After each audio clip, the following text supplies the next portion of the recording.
Hello everyone, this is Aditi Sharma and welcome back to Shiva economic classes. सबसे पहले तो हमारे चैनल के साथ जुड़ने के लिए आप सभी का दिल से धन्यवाद। एंड अगर आप इस चैनल पर नए आए हैं तो प्लीज़ हमारे चैनल को सब्सक्राइब कीजिएगा एंड बेल आइकन को प्रेस करना मत भूलिएगा ताकि आपको ऐसी ही इंफॉर्मेटिव वीडियोज़ के नोटिफिकेशंस मिलते रहें। Today's video is going to be the most awaited video of my channel because from past few days I was getting some messages from some of my students who are continuously watching my videos that I should have to make a separate video on complete preparation strategy of UGC NET economics. आज की video आप लोगों के लिए एक preparation strategy वाली video होने वाली है कि अगर आप एक फ्रेशर हो एंड आपके जो बेसिक कॉन्सेप्ट्स हैं वो बिल्कुल भी क्लियर नहीं है तो आपको कैसे अपने यूजीसी नेट के लिए तैयारियां करनी है, कौन कौन सी बुक्स फॉलो करनी है एंड कैसे आपको अपने यूजीसी नेट का अटैम्प्ट देना है। ठीक है, देखिए मैं आपको कहती हूँ कि जब मैंने अपना यूजीसी नेट का एग्ज़ाम दिया था तो उस वक्त मेरी भी कोई भी तैयारियाँ नहीं थी। ठीक है, मेरे भी बेसिक कॉन्सेप्ट बिल्कुल क्लियर नहीं थे क्योंकि आपके पास क्या होता है कि जब आप यूजीसी नेट का एग्ज़ाम देते हो, यूजीसी नेट का एग्ज़ाम देना है एंड कॉलेज के एग्ज़ाम देना, आपके पास दो अलग अलग चीज़ें हैं। एंड ऐसा बिल्कुल भी नहीं है कि जो बच्चा कॉलेज में अच्छे नंबर लाता है, कॉलेज के एग्ज़ाम में टॉपर होता है, वही आपका यूजीसी नेट क्वालिफाई कर सकता है। ठीक है, क्योंकि आपका जो यूजीसी नेट का एग्ज़ाम है वो आपका ऑब्जेक्टिव टाइप एग्ज़ाम है एंड आपका जो कॉलेज वाले एग्ज़ाम्स होते हैं वो आपके सब्जेक्टिव टाइप एग्ज़ाम्स होते हैं। तो यूजीसी नेट का जो एग्ज़ाम है उसका सिंपल सा फंडा है कि अगर आपके कॉन्सेप्ट क्लियर है, बेसिक आपका क्लियर है तो आपका यूजीसी नेट क्लियर है। अगर आपके बेसिक क्लियर नहीं है फिर ये कोई मतलब नहीं बनता कि आपके कॉलेज लेवल में कितने अच्छे नंबर आते थे, कितनी अच्छी परसेंटेज बनती थी, कितनी अच्छी CGPA बनती थी। ठीक है, अगर आपका बेसिक अच्छा है तो आपका एग्ज़ाम अच्छा होगा डेफिनेटली। ठीक है, तो यही चीज़ है कि जब मैंने अपना एग्ज़ाम दिया था तो मैंने अपनी जो यूजीसी नेट की तैयारियां थी वो अपने MA इकोनॉमिक्स के 3rd सेमेस्टर से स्टार्ट की थी। तो एंड लकीली 4th सेमेस्टर के एंड में मेरा एग्ज़ाम क्वालिफाई हो भी गया था। लेकिन मैं आपको कहूँ कि जब मैं 3rd सेमेस्टर में थी तो उससे पहले तक मैंने यूजीसी नेट के लिए कुछ भी तैयारियां नहीं की थी। मतलब जनरली उतना ही पढ़ा था जितने सारे बच्चे अपने कॉलेज डेज़ में पढ़ते हैं। मतलब जब मैंने अपनी तैयारियां बिल्कुल बेसिक से स्टार्ट करी तो मुझे बिल्कुल भी नहीं पता था कि कैसे मुझे अपने एग्ज़ाम को देना है, कौन कौन सी बुक्स पढ़नी है, कैसे कौन कौन से नोट्स बनाने हैं, किस तरीके से अपीयर करना है। ठीक है, तो ये चीज़ें मैं आपको इसीलिए बता रही हूँ so that you can relate your condition with me. तो देखिए माय डियर फ्रेंड्स, आपके पास यूजीसी नेट का जो एग्ज़ाम होता है वो एक नेशनल एलिजिबिलिटी टेस्ट है to become an assistant professor. जब आपका यूजीसी नेट क्वालिफाई हो जाता है तो आप किसी भी स्टेट में असिस्टेंट प्रोफेसर बनने के लिए एलिजिबल हो जाते हो। इसका मतलब ये नहीं है कि आप असिस्टेंट प्रोफेसर बन जाते हो। प्लीज़, बहुत सारे बच्चों को, बहुत सारे लोगों को ये कन्फ्यूजन होता है कि अगर आपका नेट क्वालिफाई हो गया तो समझो आपकी जॉब लग गई। ऐसा बिल्कुल भी नहीं है। हालांकि यूजीसी नेट क्वालिफाई करना अपने आप में बड़ी बात है, लेकिन still it's not about getting jobs.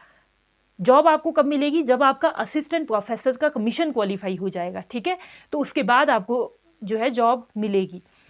अब देखिए, जो आपके पास यूजीसी नेट का एग्ज़ाम है उसके लिए एक पर्टिकुलर सिलेबस है।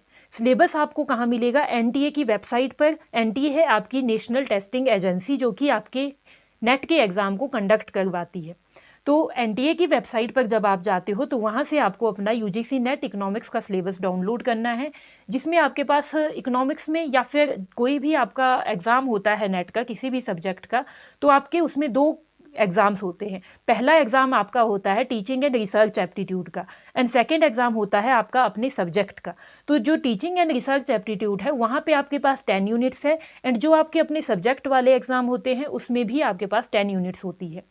तो आज हम फर्स्ट पेपर की बात नहीं करने वाले हैं, हम बात करने वाले हैं अपने यूजीसी नेट इकोनॉमिक्स के बारे में। ठीक है, तो देखिए इकोनॉमिक्स में आपके पास 10 यूनिट्स है जिसमें आपके पास micro economics, macro economics, international economics, developmental economics, money and banking, environmental economics and ऐसी ही और भी कई सारी यूनिट्स है जो आपके पास मेंशन्ड है।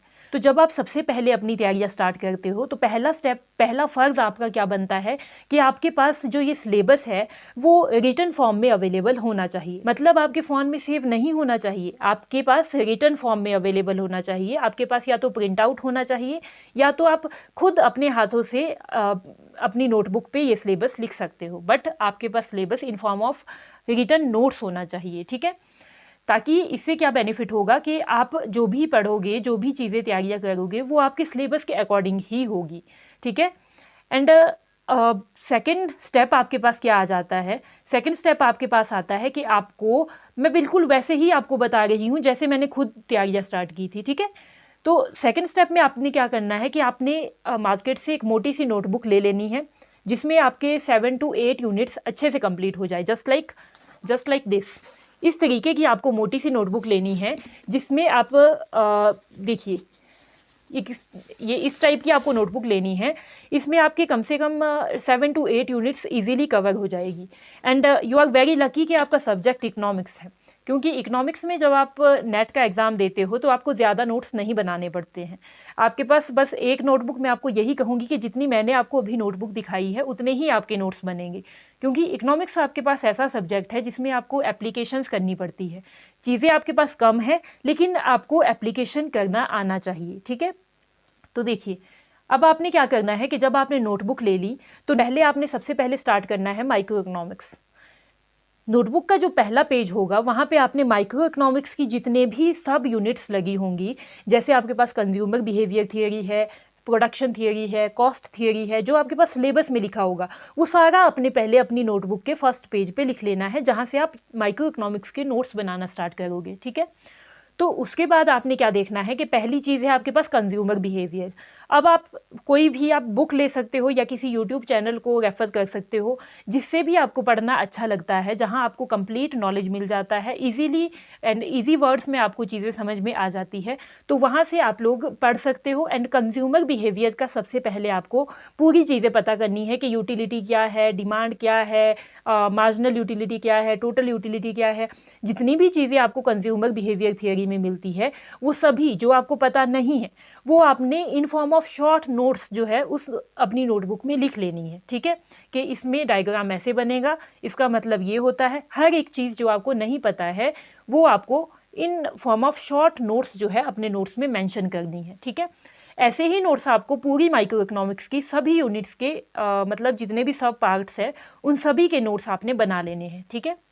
तो जब आपके एक यूनिट्स के नोट्स बन जाते हैं फिर आप उस यूनिट को अच्छे से पढ़िए, समझिए कि आपने क्या क्या चीज़ें उसमें लिखी है एंड कैसे कैसे उसका एप्लीकेशन होना है, ठीक है। जब आपको चीज़ें अपने माइंड में बैठ जाए उसके बाद आप लोग एमसीक्यूज लगाइए, प्रीवियस ईयर क्वेश्चंस को सॉल्व कीजिए अपने माइक्रो इकोनॉमिक्स के लिए। इससे क्या होगा कि आपका जो कॉन्फिडेंस है वो बूस्ट होगा, आपको लगेगा कि जो चीज़ें मैंने अपनी नोटबुक में लिखी है वो एग्ज़ाम में पूछी जाती है एंड मैं उनको सॉल्व कर सकता हूँ, ठीक है। तो उसके बाद जब आप इस तरीके से आपको कॉन्फिडेंस आ जाए कि हाँ मैंने ये जो चीज़ें लिखी है ये बिल्कुल सही है, उसके बाद अपनी बाकी की जितनी भी 9 यूनिट्स बचती है उन सभी के आप ऐसे ही शॉर्ट नोट्स बनाइए एंड उन शॉर्ट नोट्स को बार बार रिवीजन कीजिए एंड उसके लिए प्रीवियस ईयर क्वेश्चंस एंड आपके एमसीक्यूज जो है मल्टीपल चॉइस क्वेश्चंस जो है सॉल्व कीजिए, ठीक है। जब आप ये चीज़ें कर देते हो तो इससे क्या होगा, एक तो आपके नोट्स बन गए, आपका कॉन्सेप्ट क्लियर हो गया एंड कॉन्सेप्ट के क्लैरिटी के साथ साथ आपके प्रीवियस ईयर क्वेश्चन सॉल्व हो गए एंड आपके एमसीक्यूज भी प्रैक्टिस हो गए। तो सारी चीज़ें आपकी जो है साइमल्टेनियसली अच्छे से चलते रहेगी। एंड मैं आपको कहूँगी कि बहुत सारे लोग कहते हैं कि आप डायरेक्टली PYQs लगाइए, प्रीवियस ईयर क्वेश्चंस को सॉल्व कीजिए। ये गलती प्लीज़ कभी भी मत कीजिएगा, क्योंकि अगर बिना कॉन्सेप्ट की क्लैरिटी हुए आप प्रीवियस ईयर क्वेश्चंस को सॉल्व करने जाओगे तो आपका कॉन्फिडेंस बिल्कुल लो हो जाएगा। आपको लगेगा कि नेट के लेवल पे इतने बड़े क्वेश्चंस आते हैं, मैं इनको कभी भी सॉल्व नहीं कर पाऊंगा और कभी नेट क्वालिफाई नहीं होगा, ठीक है ना। ऐसा नहीं करना है, क्योंकि जब तक आपको कॉन्सेप्ट का ही नहीं पता तब तक क्वेश्चंस देख के क्या फ़ायदा, ठीक है। इसलिए सबसे पहले अपने कॉन्सेप्ट क्लियर कीजिए, अपने शॉर्ट नोट्स बनाइए एंड उसके बाद अपने प्रैक्टिस कीजिए अपने MCQs and previous year questions. And जब ये चीज़ें आपके पास हो जाती है, ये आपके पेपर 1 के लिए भी ऐसा ही सिस्टम चलता है कि पेपर 1 की जो यूनिट्स है उसके भी आप ऐसे ही नोट्स बना सकते हो, या तो बुक ले लीजिए या किसी यूट्यूब चैनल को रेफ़र कीजिए, ठीक है। तो इसी तरीके से आपको अपनी स्ट्रेटेजी बनानी है एंड अपने एमसीक्यूज एंड PYQs को साइमल्टेनियसली प्रैक्टिस करते रहना है। बट प्रैक्टिस तब करना है जब आपके पहले एक यूनिट कंप्लीट हो जाए और आपको पता लग जाए कि इस यूनिट में कौन कौन सी चीज़ें हैं। तो ये थी आपके पास एक छोटी सी स्ट्रेटेजी। जब आप ये चीज़ें कर देते हो उसके बाद आपको कोई भी यूट्यूब वीडियो देखने की ज़रूरत नहीं पड़ेगी, क्योंकि आपको खुद पता लग जाएगा कि हाँ मेरी प्रेपरेशन स्ट्रेटेजी अच्छी है, मेरे क्वेश्चंस बन रहे हैं, एंड फिर आप जो है अपने आप ही उसमें आगे काम करने लग जाते हो।